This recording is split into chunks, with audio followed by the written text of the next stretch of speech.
نحمده ونصلي ونسلم على رسوله الكريم وعلى آله وأصحابه أجمعين أما بعد فأعوذ بالله من الشيطان الرجيم بسم الله الرحمن الرحيم رب اشرح لي صدري ويسر لي أمري واحلل عقدة من لساني يفقهوا قولي السلام علیکم ورحمۃ اللہ وبرکاتہ۔ میرا آج کا ٹاپک زکوٰۃ کے متعلق ہے، کیونکہ زیادہ تر لوگ اپنے مال کی زکوٰۃ ماہ رمضان میں نکالتے ہیں، لیکن اگر کسی پر رمضان کے مہینے میں زکوٰۃ فرض ہو رہی ہے تو بہتر ہے کہ رمضان میں زکوٰۃ نکالی جائے، کیونکہ ماہ رمضان میں ہر نیکی کا ثواب بہت بڑھ جاتا ہے۔ لیکن اگر کسی پر رمضان سے پہلے زکوٰۃ فرض ہو رہی ہو تو پھر رمضان کا انتظار نہ کرے، زکوٰۃ کی ادائیگی میں تاخیر نہ کرے، بلکہ پہلے ہی ادا کر دے تو بھی ثواب ملے گا انشاءاللہ۔ دین اسلام میں نماز کے بعد سب سے اہم فریضہ زکوٰۃ ہے۔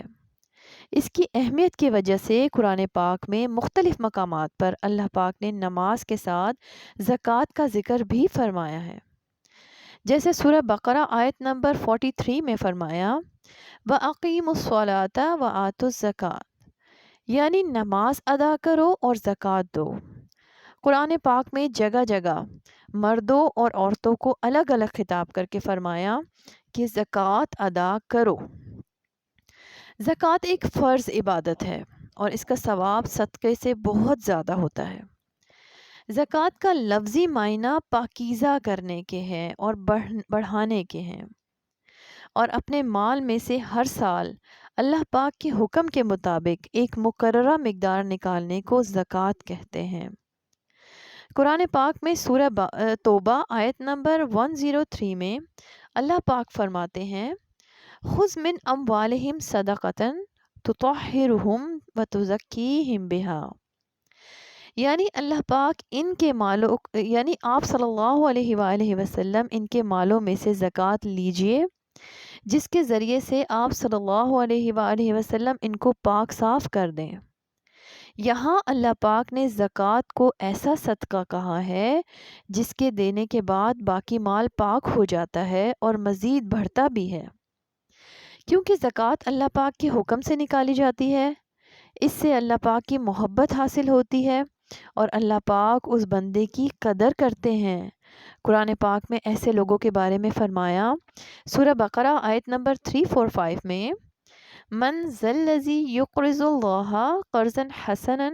فیضاعفہ لہ اضعافا کثیرہ، یعنی ایسا بھی کوئی ہے جو اللہ پاک کو اچھا قرض دے بس اللہ پاک اسے بہت بڑھا چڑھا کر عطا فرمائے۔ یعنی جو مال اللہ پاک کی راہ میں خرچ کیا جاتا ہے اللہ پاک اسے اپنے اوپر قرض سمجھتے ہیں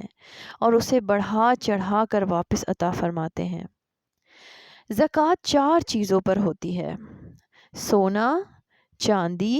مال تجارت اور نقد رقم پر۔ یعنی یہ 4 چیزیں جب نصاب کے جتنے ہو جائیں تو ان پر زکوٰۃ فرض ہو جاتی ہے۔ اب نصاب کہتے ہیں اس کم سے کم مال کو جس پر زکوٰۃ فرض ہوتی ہے، جیسے سونے کا نصاب یعنی سونے کی کم سے کم جو مقدار ہے جس پہ زکوٰۃ فرض ہوتی ہے وہ ہے 7.5 تولہ سونا، اور چاندی کا نصاب 52.5 تولہ چاندی ہے۔ اسی طرح سے مال تجارت یعنی کوئی بھی چیز جو بیچنے کی نیت سے خریدی گئی ہو اس کی مقدار جب 52.5 تولہ چاندی کے برابر ہو جائے تو زکوٰۃ فرض ہو جاتی ہے۔ اسی طرح سے نقد رقم جب 52.5 تولہ چاندی کے برابر ہو جائے تو زکوٰۃ فرض ہو جاتی ہے۔ مثال کے طور پر کسی کے پاس 7.5 تولہ سونا ہے، اس کے علاوہ باقی تینوں چیزوں میں سے یعنی چاندی، مال تجارت اور نقدی کچھ بھی نہ ہو، تو اگر 1 سال کے بعد بھی اس کے پاس یہ چیزیں موجود ہیں تو اس کا 2.5% یعنی 40واں حصہ زکوٰۃ ادا کرنی ہوگی۔ اسی طرح سے اگر کسی کے پاس سونا نہیں ہے صرف چاندی ہے تو اگر چاندی 52.5 تولہ ہو جائے تو اس پر بھی 2.5% یعنی اس کا 40واں حصہ زکوٰۃ ادا کرنی پڑے گی۔ اسی طرح اگر کسی کے پاس کوئی مال تجارت ہے، یعنی کوئی چیز اس نے بیچنے کی نیت سے خریدی ہے، تو اس کی قیمت پر ہر سال زکوٰۃ ادا کرنی ضروری ہوگی۔ ہر سال مارکیٹ میں جو اس کی قیمت فروخت ہوگی اس کا 40واں حصہ زکوٰۃ ادا کرنی ہوگی۔ مثلاً اگر کسی نے ایک پلاٹ 1 لاکھ میں خریدا تھا، 1 سال کے بعد اس کی قیمت 5 لاکھ ہو گئی، تو زکوٰۃ 5 لاکھ کا 40واں حصہ یعنی 12,500 روپے دینی پڑے گی۔ لیکن اگر پلاٹ رہائش کے لیے خریدا ہے یا آئندہ اپنی کسی ضرورت کو پورا کرنے کے لیے خریدا ہے، تب اس پر زکوٰۃ نہیں ہوگی۔ اگر پلاٹ رقم محفوظ کرنے کے لیے خریدا ہے، تب اس پر زکوٰۃ ہر سال فرض ہوگی۔ سونا اور چاندی دو ایسی چیزیں ہیں جو اگر استعمال بھی نہیں ہو رہی تب بھی، اگر استعمال ہو بھی رہی ہوں تب بھی ان پر ہر سال مارکیٹ ریٹ کے مطابق زکوٰۃ ادا کرنی پڑے گی۔ دوسری بہت امپورٹنٹ بات یہ ہے کہ زکوٰۃ ادا کرنے کے لیے نیت زکوٰۃ کی کرنا ضروری ہے، اور جو رقم زکوٰۃ کی نیت کے بغیر ادا کی جائے گی اور جس کو بھی دی جائے وہ خرچ بھی کر دے، اب اگر اس مال کی زکوٰۃ میں شمار کیا جائے گا تو وہ درست نہیں ہوگا، زکوٰۃ ادا نہیں ہوگی۔ اسی طرح اگر بینک والے یا حکومت کے ادارے اپنے کسٹمر سے ان کی اجازت سے اصل رقم سے زکوٰۃ کاٹ کر مستحقین زکوٰۃ کو مالکانہ طور پر دیتے ہیں تو زکوٰۃ ادا ہو جائے گی، لیکن اگر مالک کی اجازت نہ ہوگی تو زکوٰۃ ادا نہیں ہوگی۔ اسی طرح اگر بینک والے اصل رقم سے نہیں بلکہ انٹرسٹ یعنی سود کی رقم سے زکوٰۃ ادا کریں گے تو بالکل زکوٰۃ ادا نہ ہوگی، کیونکہ حرام رقم سے زکوٰۃ ادا نہیں ہوتی۔ اسی طرح سے پرائز بانڈ کی اصل قیمت یعنی جس قیمت پہ پرائز بانڈ خریدا تھا اگر وہ نصاب کے برابر ہے تو اس رقم پر زکوٰۃ واجب ہے، اور ہر قرعہ اندازی میں نام نکلنے کی صورت میں جو زائد رقم ملتی ہے وہ نہ تو لینا جائز ہے اور نہ ہی اس پر زکوٰۃ ہے۔ جہاں سے لیتا ہے واپس کر دے، ورنہ بغیر ثواب کی نیت کے صدقہ کر دے۔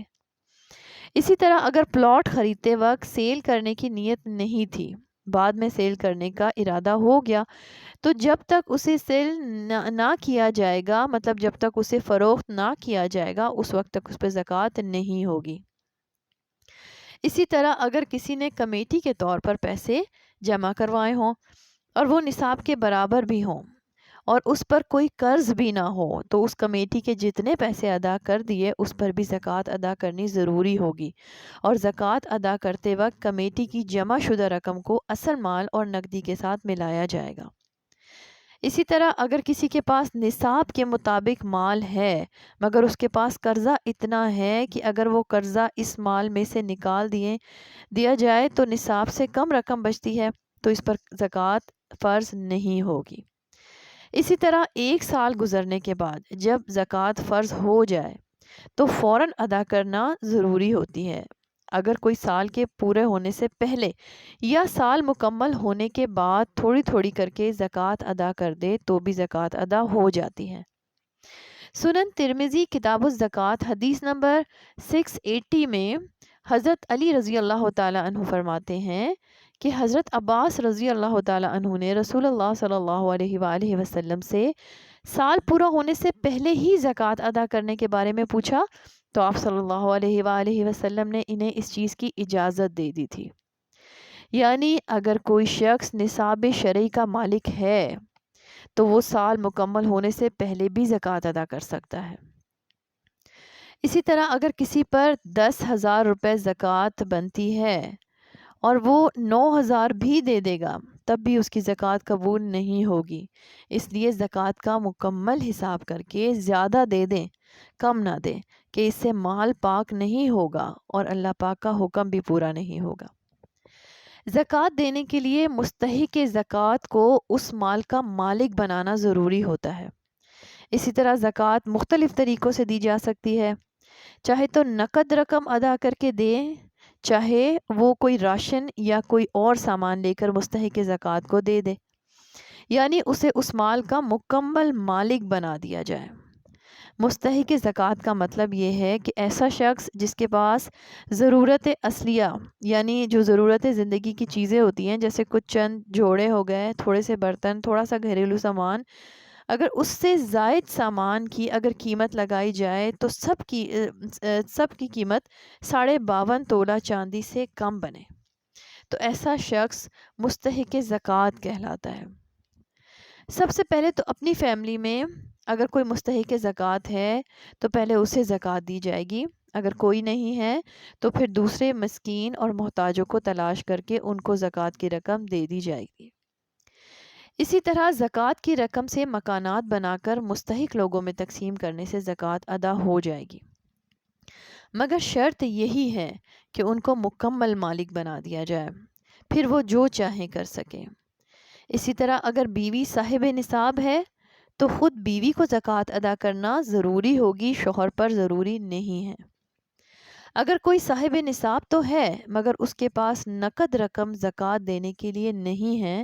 تو وہ چیزیں بیچ کر زکوٰۃ ادا کرے گا، یہی اللہ پاک کا حکم ہے۔ ابن ماجہ کتاب الصیام حدیث نمبر 1745 میں حضرت ابو ہریرہ رضی اللہ تعالیٰ عنہ سے روایت ہے کہ رسول اللہ صلی اللہ علیہ وآلہ وسلم نے فرمایا لِكُلِّ شَيْءٍ زَكَاةٌ وَزَكَاةُ الْجَسَدِ الصَّوْمُ، یعنی پیارے نبی صلی اللہ علیہ وآلہ وسلم نے فرمایا کہ ہر چیز کے لیے زکوٰۃ ہے اور بدن کی زکوٰۃ روزہ رکھنا ہے، یعنی ہر چیز کے پاکیزہ کرنے کا کوئی نہ کوئی طریقہ ہوتا ہے اور بدن کو پاکیزہ کرنے کا ذریعہ روزہ ہے۔